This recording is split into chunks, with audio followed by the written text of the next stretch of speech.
বন্ধুরা, কাঁঠালের বীজ ফেলে না দিয়ে ফুটন্ত জলে কাঁঠালের বীজ দিয়ে এই রেসিপিটা একবার বানিয়ে নিন। খেতে কিন্তু অসাধারণ লাগে। তখন মনে হবে কাঁঠালের থেকে কাঁঠালের বীজটাই বোধহয় বেশি ভালো লাগে খেতে। তো ফুটন্ত জলে কাঁঠালের বীজ দিয়ে এই রেসিপিটা কেমনভাবে বানাতে হয় চলুন ভিডিওর মাধ্যমে দেখে নেওয়া যাক। ভিডিওটা স্কিপ না করে ভিডিওর শেষ পর্যন্ত আমার পাশে থাকার অনুরোধ রইল। নমস্কার বন্ধুরা, আবার নতুন ভিডিও নিয়ে আপনাদের সামনে হাজির হয়েছি। আমার চ্যানেলটা নতুন হয়ে থাকলে চ্যানেলটিকে সাবস্ক্রাইব করে আমার পাশে থাকবেন। চলুন আর কথা না বাড়িয়ে ভিডিওটা শুরু করা যাক। এখানে আমি কাঁঠালের বীজ নিয়ে নিয়েছি আমার পরিমাণ মতো। আপনারা আপনাদের পরিমাণ মতো নিয়ে নেবেন। ওপরে যে সাদা খোসাটা থাকে সেটাকে বাদ দিয়ে নিয়েছি। এখানে একটা কড়া বসিয়ে দিয়েছি, এতে দিয়ে দেব জল। জলে অল্প করে দিয়ে দেব লবণ। জলের মধ্যে এই ছাড়িয়ে রাখা কাঁঠালের বীজগুলো দিয়ে দেব। যেহেতু লবণ দেওয়া আছে তাই একটু মিশিয়ে নিতে হবে জলের সঙ্গে লবণটা। এবার কাঁঠালের বীজগুলোকে হাই হিটে সিদ্ধ করে নেব 5 মিনিট মতো। আমি হাই হিটে 5 মিনিট সিদ্ধ করে নিয়েছি। এবার গ্যাসটাকে অফ করে দেব। এবার কাঁঠালের বীজগুলোকে এই ঝাঁঝরির সাহায্যে জল থেকে তুলে নেব।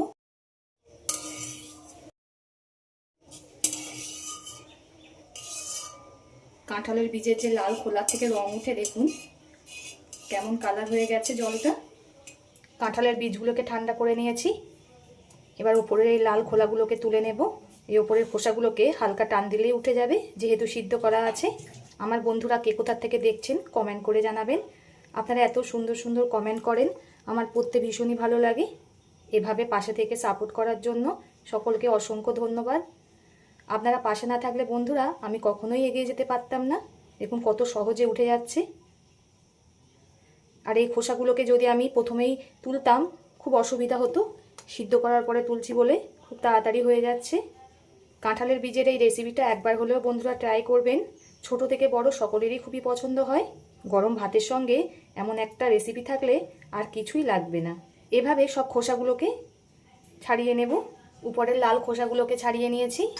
একটু অর্ধেক খোসা আছে, এতে কোনো অসুবিধা হবে না। বা হাত দিয়ে খুব ভালোভাবে মেখে নেব।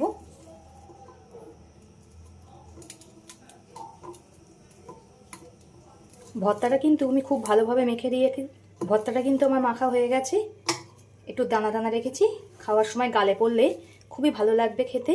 বন্ধুরা এই ভর্তা যদি একবার বানান অন্য সব ভর্তার কথা ভুলে যাবেন। খুবই সুন্দর হয় এটা খেতে। এখানে একটা কড়া গরম হতে বসিয়ে দিয়েছি, এতে দিয়ে দেব সর্ষের তেল। অবশ্যই সর্ষের তেলে করবেন বন্ধুরা, যে কোনো ভর্তা সর্ষের তেলে করলে খুবই ভালো লাগে খেতে। তাই আপনারাও একটু সর্ষের তেল ব্যবহার করবেন। এতে দিয়ে দেব কালো জিরে, একটা দিয়ে দেব শুকনো লঙ্কা। একটু হালকা করে ভেজে নিতে হবে লঙ্কা আর কালো জিরেটা। এবার এতে দিয়ে দেব 7-8 কোয়া রসুন, একদম মিহি করে কুচিয়ে নিয়েছি সেটাকে। রসুনটা একটু হালকা ভেজে নিতে হবে। এবার এতে দিয়ে দেব 2 বড় সাইজের পেঁয়াজ কুচি। পেঁয়াজ আর রসুনটাকে একটু ভেজে নিতে হবে। বন্ধুরা এই ভর্তায় বেশি কিছু লাগে না, কিন্তু খেতে অসাধারণ লাগে। আপনারা তো কাঁঠালের বীজে অনেক রেসিপি খেয়েছেন। এই কাঁঠালের বীজের ভর্তা একবার হলেও বানিয়ে দেখবেন, এর স্বাদ মুখে লেগে থাকবে। পেঁয়াজ রসুন আমার ভালো করে ভাজা হয়ে গেছে। এবার এতে মেখে রাখা কাঁঠালের বীজটা দিয়ে দেব।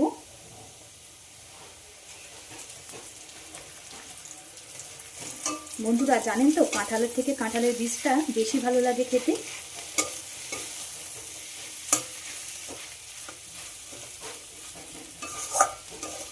আমি এখানে একটা শুকনো লঙ্কা দিলাম, আপনারা স্বাদ মতো লঙ্কা ব্যবহার করবেন, যে যেমন ঝাল খেতে পছন্দ করে। আমাদের যেহেতু ছোট বাচ্চারা খাবে, বাচ্চারা ঝালটা খুব একটা বেশি পছন্দ করে না, ওই জন্য আমি অল্প করেই লঙ্কা দিলাম। খুব ভালোভাবে কষিয়ে নেব। এবার এতে দিয়ে দেবো স্বাদ মতো লবণ, পরিমাণ মতো দিয়ে দেবো হলুদ গুঁড়ো।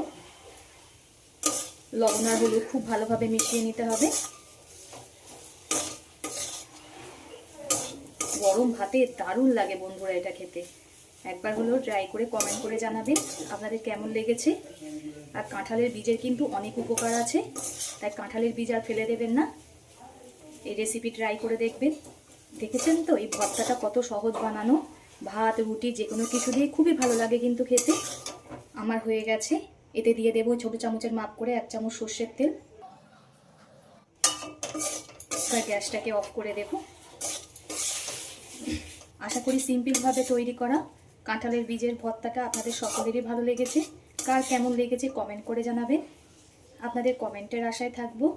এতক্ষণ ধৈর্য ধরে ভিডিওটা দেখার জন্য সকলকে অসংখ্য ধন্যবাদ। সবাই সুস্থ থাকবেন, ভালো থাকবেন। পরবর্তী একটা নতুন রেসিপি নিয়ে আপনাদের সামনে আবার হাজির হচ্ছি।